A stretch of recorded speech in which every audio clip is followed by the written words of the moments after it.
Чарговость? Да. Тёртых, але сапраўдных тэхасах з мустангам на задку у чырвонай О, яшчэ я. А дошка, прибіть дошку. І як быццам всю справу зрабіць. Я прастаяў на месцы. Невядомыя бягаць збіраліся, Дойлід іх папярэдзіў. Ведаюць, сочаць. Чапкіх ляжыць.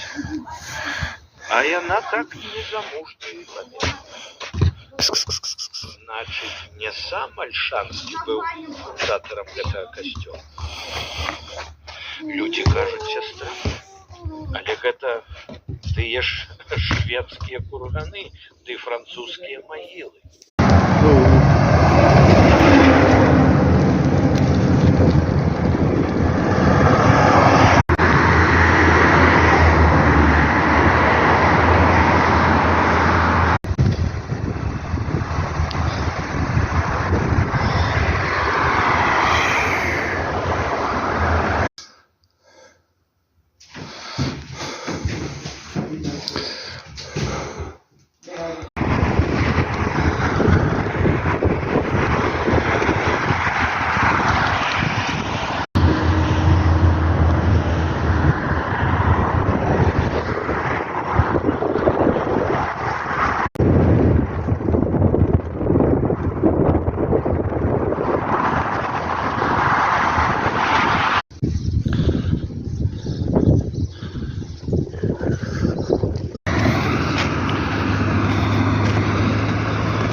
Будучи практично ўжо мёртвы, і толькі тады руку адкінуў.